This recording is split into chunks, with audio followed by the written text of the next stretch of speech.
Mahigit 400 milyong pisong halaga ng mga pangil ng elepante. Yung mga elephant tusk kung tawagin, mga pinuslit po yan o smuggled, ay dinurog sa pamagitan ng bako at pisong kanina. Ang Pilipinas daw po ang unang bansa sa Asia na gumawa niyan. Layon daw ipakita ng gobyerno ang pagkondena natin sa pagpatay sa mga elepante at sa iligal na bentahan ng mga elephant tusk. Nakatutok si Marisol Abduraman.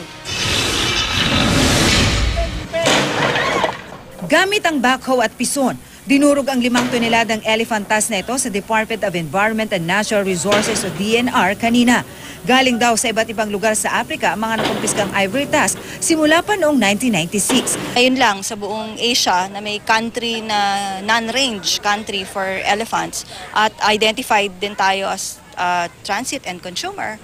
Ang mga elephant tusk na ito ay mula pa raw sa may 500 elepante at ang halaga nito ay nasa $2,000 kada kilo o mahigit 80,000 pesos bawat kilo. Kaya umabot sa 420 million pesos ang halaga ng mga sinirang tusk.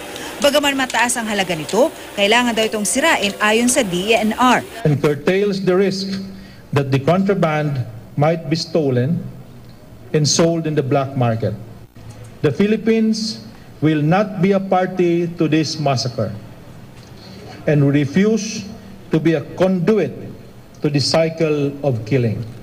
Pagpapakita rin daw ito na seryoso ang ating gobyerno sa laban sa iligal na pagbebenta ng mga endangered species. Ayon sa Protected Areas and Wildlife Bureau o PAWB, ang ganitong kalakalan din daw ang isa sa mga pinagkukuhanan ng pondo ng African terrorist. Ng mga ibang terroristic activities sa Africa. According to ano po? According to may mga reports tayo from CITES.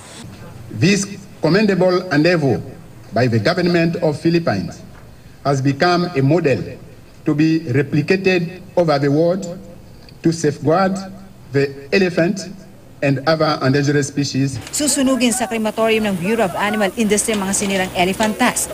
Marisol Abduraman, nakatuto 24 oras.